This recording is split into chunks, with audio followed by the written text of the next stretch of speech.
Dios los bendiga. Voy a estar compartiendo el texto en Hechos 16, capítulo 16, del versículo 6 al 10. ¿Sí? Está leyendo, dice, el título de mi Biblia dice La visión del varón macedonio.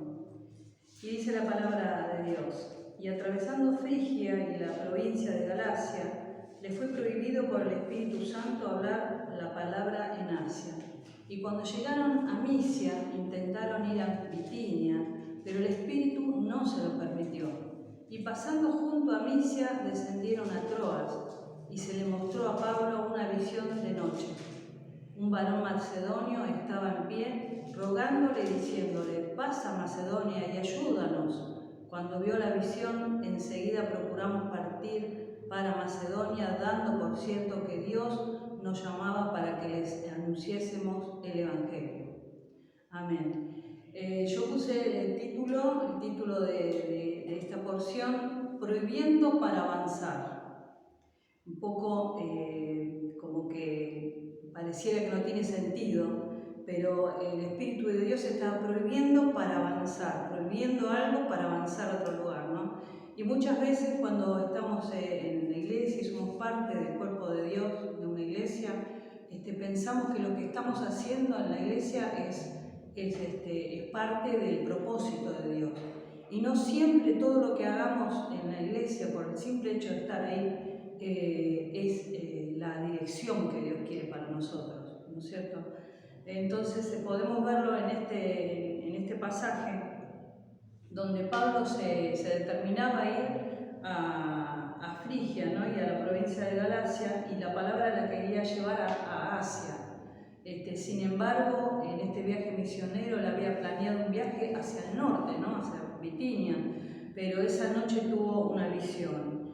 Y si bien Lucas, que escribió Hechos, no determina ni detalla cómo el Espíritu de Dios se lo prohibió, ¿no? Nos da detalles, simplemente dice se lo prohibió. No da detalle, pero lo que podemos pensar, y algunos estudiosos de la Biblia piensan que fueron hechos externos, circunstancias externas que impidieron que pudiera ir a ese lugar. Y a veces cotidianamente nos pasa. A mí este domingo que pasó, en el anterior, me había terminado de ir a la iglesia. Yo conozco una hermana, se llama Inés, hermana también de la iglesia de Miriam. Iba a ir a la iglesia de ella y voy a arrancar el auto y no arrancó, o sea, me vi impedida de ir. Entonces dije, no voy a insistir ni voy a encapricharme, no sentí la paz de decir, me quedo, ¿no? Y a veces en esos hechos cotidianos uno también tiene que tener ese discernimiento de decir, ¿qué quiere Dios que haga hoy, no? ¿Para dónde voy a ir, no? Y Pablo, la verdad que nos deja, a mí me dejó una enseñanza muy grande de que cómo él estaba afinado, ¿no? Porque muchas veces queremos estar haciendo la obra, pero tenemos que estar en sintonía con el dueño de la obra, ¿no? Y es ahí donde Dios nos va a llevar a hacer lo que Dios quiere, ¿no? Entonces estaba viendo un poco y estudiando qué es lo que hacía que Pablo pudiera tener esa claridad de escuchar la voz de Dios, de poderse guiar por Dios, ¿no?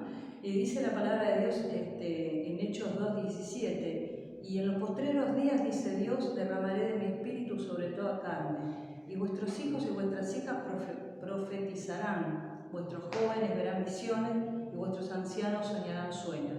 Esto es una de las formas en que Dios nos puede guiar, en sueños, en visiones. En este caso a Pablo lo guió en visiones. Su mente estaba limpia de impureza. Dice en 2 Corintios 10:5, dice: derribando argumentos y toda altivez que se levanta contra el conocimiento de Dios, y llevando cautivo todo pensamiento a la obediencia de Cristo. O sea, esa parte 5b sería, ¿no? Donde Pablo estaba teniendo un pensamiento obediente a Cristo, ¿no? Entonces eso lo llevó con facilidad a escuchar la voz de Dios. Tampoco no se conforman con las normas de este mundo, ¿no? Sino que son transformados por la renovación de la mente. En Romanos 12:2 dice: no conforméis a este siglo, sino transformados por medio de la renovación de vuestro entendimiento, para que comprobéis, ahí sí, cuál sea la buena voluntad de Dios, agradable y perfecta. O sea, Pablo tenía esa mente renovada que podía comprobar fácilmente cuál era la voluntad de Dios, perfecta de Dios, ¿no? Agradable y perfecta. Y otro de los puntos que también Pablo y todo siervo de Dios que sirve y que se siente guiado por Dios, ¿no? Se tiene puesta su mirada y sus afectos en las cosas de arriba y no en las de la tierra. Esto lo vemos en Colosenses 3:2, ¿no? Poner la mira en las cosas de arriba y no en las de la tierra. Entonces podemos ver que teniendo todos estos requisitos, todos el requerimiento del Espíritu Santo, ¿no? Con respecto a su mente, a su forma de pensar, teniendo su mente en obediencia a Dios, ¿no? Esto lo ayudó tranquilamente, digo, voy para este lugar, no, pero Dios quiere que vaya a este otro. Y por medio de la visión poder ver que había gente que lo estaba llamando y ver después, si seguimos leyendo lo que pasó en Filipos, toda una familia llegó a los pies del Señor, ¿no? Más allá que después, si seguimos leyendo, tuvo sus consecuencias, pero siempre que obramos para Dios trae buenas consecuencias y a la vez tenemos que el enemigo se enoja y nos puede azotar de alguna manera como le pasó a Pablo, ¿no? Pero bueno, hoy en día tenemos la libertad de poder predicar el Evangelio. Una de las cosas que a mí me trajo a la mente cuando estaba viendo esta pequeña narración, ¿no? De este viaje, así como el Espíritu de Dios acá interrumpió la hoja de ruta de Pablo, me acordaba mucho de Jonás, que Jonás ya tenía una hoja de ruta, ya tenía un destino. Sin embargo, él que hizo, se tomó el otro, el barco que salió a otro destino. Y quizás ahí dice, pero ¿cómo? ¿Por qué no se lo impidió, no? Porque tranquilamente el Espíritu de Dios pudo habérselo impedido. Sin embargo, Dios permitió que se tomara el buque que iba a otro lado, ¿no? En vez de Nínive, se iba a, no me acuerdo. Tarsis. ¿Cuál? Tarsis. Tarsis, sí, se tomó el buque a Tarsis. Y ahí sí tuvo una gran consecuencia, ya Dios tenía preparado ese pez. No me quiero ir por esa historia, pero quiero apuntar a cómo Dios a veces nos permite tomar, nos da un destino, nos pone, este es tu camino, acá tenés que ir, y en este caso él ya tenía la hoja de ruta definida.